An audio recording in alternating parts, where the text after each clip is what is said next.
రీసెంట్‌గా చంద్రబాబు నాయుడు అరెస్ట్ అయ్యారు గదా! సో, దాని హుహుహు. రిలేటెడ్ సో, ఒక సైడ్ నుంచి చూస్తేనేమో స్కామ్ జరిగింది అనే అనిపిస్తుంది.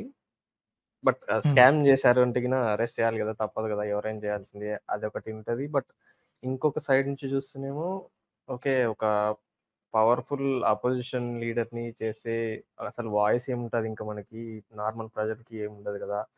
వాళ్ళది హ్మ్. చెప్పడానికి పైకొచ్చి మీడియాకి అనే అది గూడా ఉంటది. దీన్ని మీరెట్లా జూస్తారు? ఈ అపోజిషన్ లేకుండా చేయటం అనేది మోస్ట్ డేంజరస్ యాస్పెక్ట్ అనమాట. ఇట్స్ నియంతృత్వపు మెంటాలిటీ. రైట్? సో, ఇంకోటేంటంటే ఈ స్కామ్ ఎప్పటిది? ఏ టైంలోకి తీసుకొచ్చారు? ఏ టైంలో తీసుకొచ్చారు? ప్లస్ ఎవిడెన్సెస్ అన్నీ పక్కాగా ఉన్న తర్వాత అరెస్ట్ చేసారా? లేకపోతే అది లేకుండానే ముందే అరెస్ట్ చేసి కాస్త హంగామా క్రియేట్ చేసి తర్వాత చేద్దామని చూస్తున్నారా? రైట్? సో, ఇన్ని రకాలుగా ఉన్నప్పుడు అ ఫస్ట్ థింగ్ అరెస్ట్ చేశారు అంటే ఫుల్ ఎవిడెన్సెస్ ఉంటే అరెస్ట్ చేశారు అంటే then it becomes a pure legal matter. Right? కోర్ట్‌లో ఫైట్ చేసుకోవాలి. అండ్ ఎవిడెన్సెస్ లేకుండా అరెస్ట్ చేసిన తర్వాత మాట్లాడుతున్నారు అంటే then it is a retribution. పగ తీర్చుకునే స్కెచ్ అనమాట ఇది. రైట్? ఆల్ ఇన్ ఆల్ ఎవరికైనా సరే అపోజిషన్ ఉండి తీరాలి. అది వాడు మనవాడైనా, పరాయి వాడైనా, ఇతర పార్టీ అయినా, మన సొంత పార్టీ అయినా అపోజిషన్ ఉండి తీరాలి. అపోజిషన్ లేకపోతే మనవాడు అయిన వాడే ఆడికే బలిసిపోద్ది. ఎంతగా బలిసిపోద్ది అంటే నేనేం చేసినా ఇంక అడిగేవాడు లేడు అది. అది ఈ రోజు వరకు ఏంటంటే అపోజిషన్‌ని హేట్ చేస్తున్నంత వరకు జనాలకి ఏమనిపిస్తదంటే బాగైంది, బాగైంది. నా కొడుకు అట్లనే కావాలనమాట. రేపొద్దున్న మనకి నచ్చని నిర్ణయం ఒకటి ఫిక్స్ చేసి అదే నియంతృత్వ ధోరణిలో మనకు నచ్చని నిర్ణయం ఒకటి ఎస్టాబ్లిష్ చేస్తే అప్పుడు మనం ఏమైపోతాం? అప్పుడు అనిపిస్తదనమాట. ఒరేయ్! ఒరేయ్! ఇప్పుడు అపోజిషన్ ఉండుంటే బావుండేది. వాళ్ళు కనీసం కాస్త ధర్నాలు చేసేవాళ్ళు, అది చేసేవాళ్ళు. మనం కూడా నాకు నచ్చలేదు. ఎంత మావోడైతే మాత్రం అని. You can easily relate to that. చాలామంది స్త్రీలు అంటే మిడిల్ ఏజ్డ్ వుమెన్ విపరీతమైన మోడీ ఫ్యాన్స్ గాని, లేదా భక్తులు గాని ఉన్నవాళ్ళు డీమానిటైజేషన్ అయిన తర్వాత పచ్చి బూతులు తిట్టుకున్నారు. ఎందుకంటే వాళ్ళకి ఇంతకుముందు చేతిలో డబ్బులు ఆడేవి.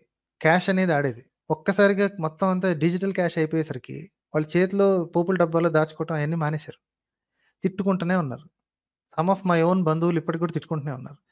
బట్ స్టిల్ వాళ్ళకి ఇదేంటి ధర్మం అది ఇది ఆళ్ళేమి మిస్ అవ్వట్లేదు. కానీ వీడు మాత్రం దుర్మార్గం.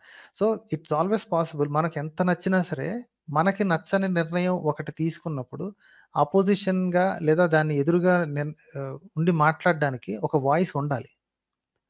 ఆ వాయిస్ లేనప్పుడు it's no longer democracy. Right?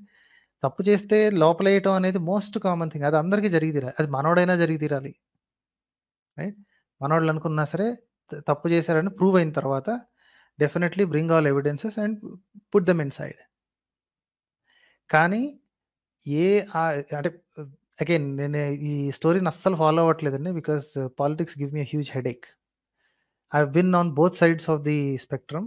2 వైపులా సపోర్ట్ చేసి దెబ్బతిన్నాను. 2 వైపులా విభేదించి దెబ్బతిన్నాను. సో, కాబట్టి పార్టీలకు సపోర్ట్ కంప్లీట్‌గా మానేసి లోకల్ పర్సన్ ఈరోజు నా కాన్స్టిట్యుయెన్సీలో ఎవడున్నాడు?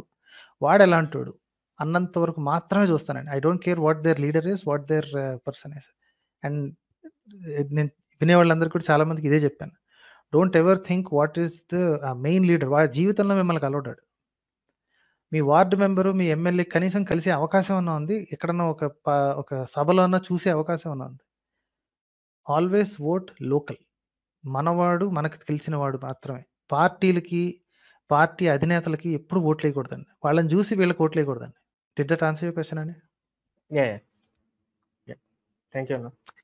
రైట్ అండి. అయితే థాంక్స్ ఎ లాట్.